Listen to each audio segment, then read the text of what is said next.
Did Akpabio step down as Senate President? From what we have seen so far, he's not competent to hold the Senate. He's not competent. Akpabio women, how am I not going to make noise? Shameless women. And I'm not ashamed. They are the second woman where they accuse Akpabio, the president of the Senate. They are the second time where women they accuse them. That's I think NDDC woman and Natasha. Instead of not to caution her son, and not caution her, and call her the nickname. Our son is this, our son is that. And I'm not ashamed. When our son, when they come out, I go say, if people they protest, people they have to eat. When I come outside, I go protest. When they address this country wrongly, how many times I don't come outside? Shameless people, shameless women in Akpabio. I'm not saying not be all the women in Akpabio, now some of them will shame not the cash, now they do this thing. All those political women, all those jobless women in Akpabio. I'm not insulting all the women, but those ones who come outside go protest because then they benefit from the Senate president, so they can do anything to betray the other women in Akpabio. So some of them come outside, those of them come outside, because they betray the other women in Akpabio. God will disgrace you and your Senate president. If you go outside in case the woman does one, she should go to court and defend herself. Not that I will defend for her. The wife came out and she was saying, my husband is this, my husband is that. If you go to court and defend her husband, the husband should go to court and defend himself. Stop saying at home and be talking. They grant interview. Make your husband grant interview, make them interview him for all the media stations. I'm not ashamed. Now come outside the protest. What are you protesting for? That woman, they gather all of her face together, 5,000 of them. Shameless fool. We are older than Senator Natasha. We're wiser. We've seen a lot of things. So, and we've taken her, I have taken her as my child. The Senate can do better than it's doing, but there's hardly anything that's been done to us that's not done to other men.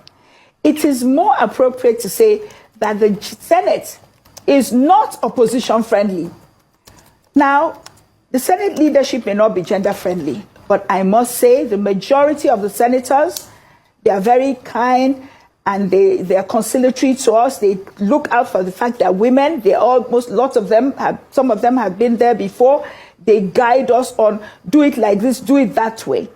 And slowly, even I can say without anybody repudiating that fact that I am the singular senator that fights the Senate president the most.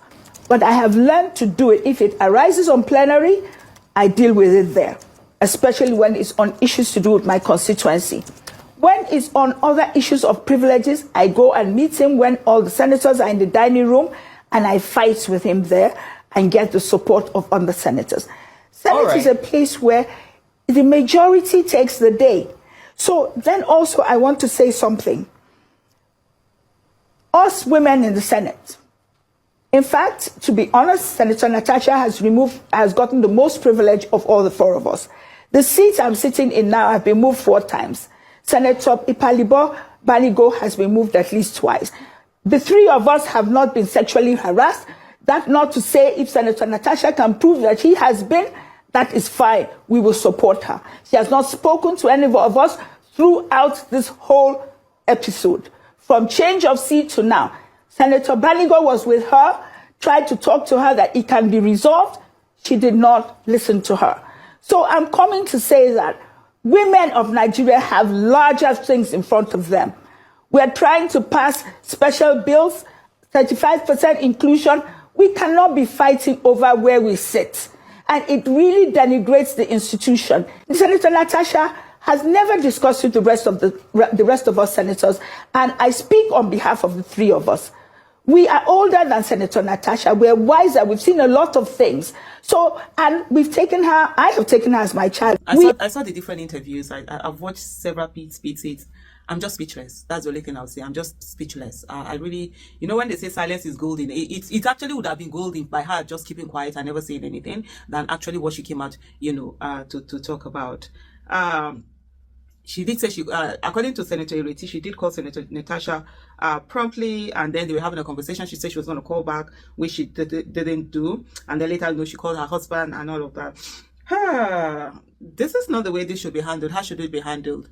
And Senator Ireti talking about privileges. We've seen a lot of time where Senator Ireti has come out to talk about how she has been marginalized, in the affairs that happen. Is that also a privilege? And when you talk about sitting arrangement, trivializing it down to sitting arrangement, what are the remote causes that led to that? That's the first thing you need to look about. And let's take example and look at Rosa Parks. When Rosa Parks refused to stand up that fateful day, the rule was that you're supposed to stand up, right?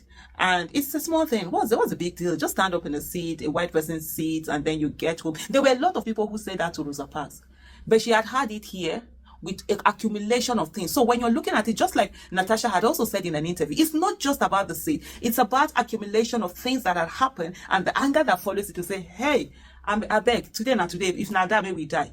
And the way for me, even when I watched the first video that came out where Senator Natasha was speaking, the arrogance of Akpabio calling, is this Sergeant Major, come and take her out, she's suspended. I'm like, are you able to suspend somebody just like that, just because you're Senate President? It shouldn't be. Now, you're all voted for. You're all first among equals. That's what the legislative house is. And then you can say you send her to committee. Let a committee of colleagues sit down and say, okay, your behavior wasn't good. But for him to sit down on that table, I just feel that he could just say this thing. It's just... It's not unbelievable. The Senate, she said it's not gender friendly. It is improving more than when they came. Her improvement, Senator Ireti's improvement, is not Senator Natasha's improvement. And I think this is one thing people need to understand. I tell people a lot of time. Just the other day, I was in a group of this, and I wrote to them. I said, look, when they are talking about the injustice that some people are facing, don't bring your own inside. Focus on the issue that is on ground. It's not about you. When they come to you, then they can talk about you.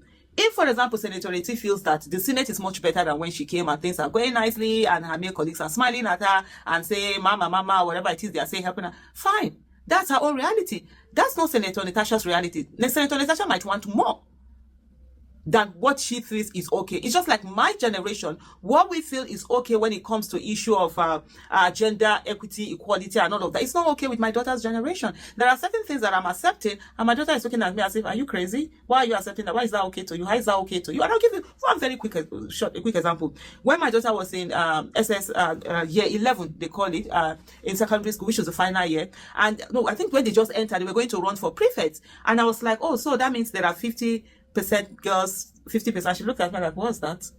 Apparently, I think they had like about 10 girls who were running because you run for office, and just like 2 boys. They don't have to be encouraging the boys to run. So my own reality was that, if you even have 50 girls running, they make it 50-50. That's a major thing. But for my daughters, she was like, what?